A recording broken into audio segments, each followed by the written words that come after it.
Kalau seseorang hamba tidur dalam keadaan bersuci, wudu, maka Allah akan titipkan bersamanya malaikat di ranjangnya. Yang setiap kali dia bergerak, malaikat itu mengatakan, ya Allah ampunilah dia. Balik kiri kanan lagi tidur kita nggak sadar, malaikat minta, ya Allah ampuni, ya Allah rahmati. Dan Allah akan mudahkan dia kalau mau tidur, kalau tidur wudu itu mau bangun sholat malam Allah bangunin, mau bangun sholat subuh Allah bangunin. Kenapa nggak mau wudu nih? Kenapa malas wudu? Wudu ini kalau disempurnakan, diikuti dengan syahadat saja habis itu, masuk dari 8 pintu surga yang mana dia mau. Berapa menit tuh wudu? Balasannya bisa pilih pintu surga. Ya Allah yang ke-8 deh saya mau masuk nanti di akhirat. Hanya wudu. Wudu itu bukan cuma untuk sholat. Makanya para sahabat selalu wudu, batal wudu, batal wudu. Selalu, nggak pernah berhenti. Harus wudu. Tapi makna hadis ini adalah pelajaran pertama, Bapak Ibu sekalian, siapa yang berwudu dan menyempurnakan wudunya, menyempurnakan wudunya. Penyempurnaan wudu adalah menjalankan seperti sunnah Nabi Sallallahu Alaihi Wasallam. Ingat, yang paling pertama niat dalam hati mau wudu karena Allah perintahkan. Yang kedua, harus minimal tempat yang paling standar, minimal ya. Seperti misal wudu itu pergelangan tangan yang diperintahkan. Ini pergelangan tangan.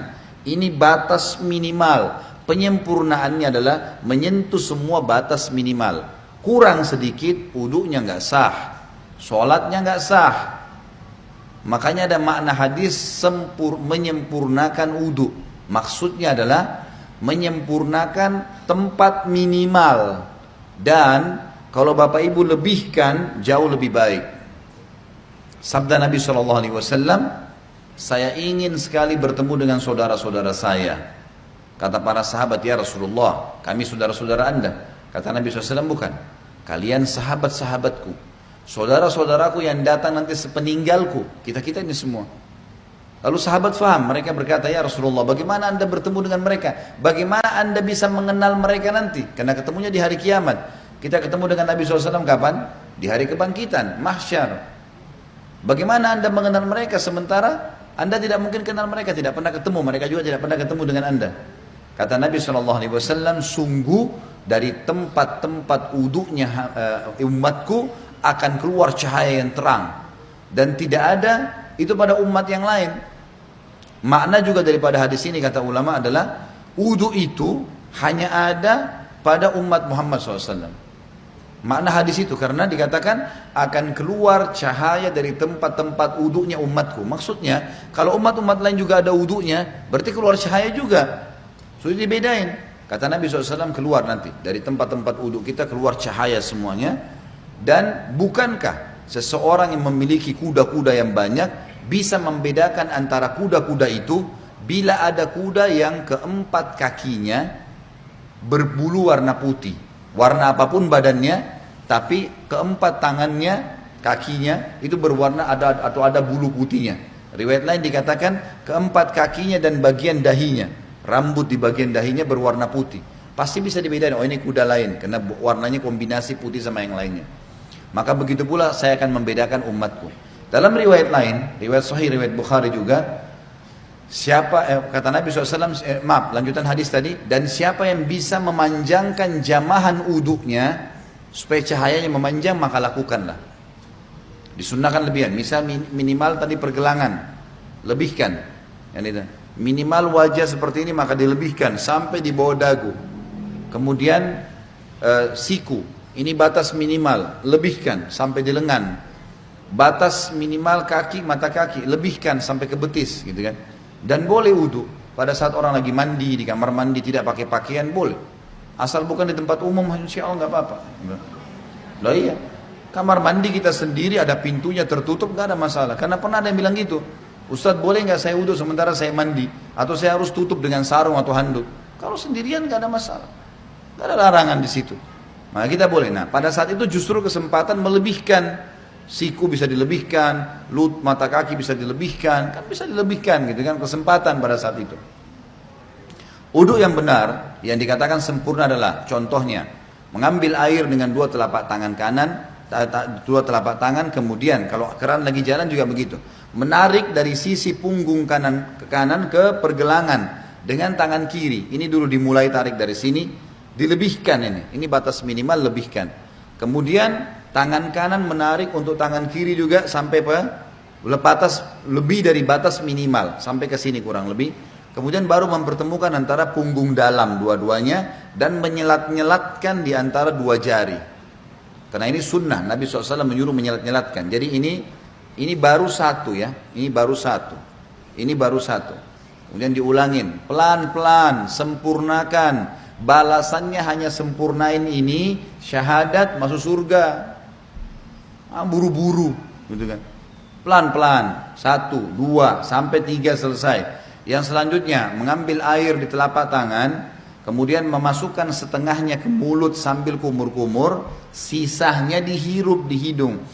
Kemudian sementara mulut kita kumur-kumur, tangan kiri membuang yang di hidung, baru kemudian yang di mulut dibuang. Itu satu. Sebagian dalam mazhab Malikiyah dianjurkan agar ya menggosok mulut dengan jari.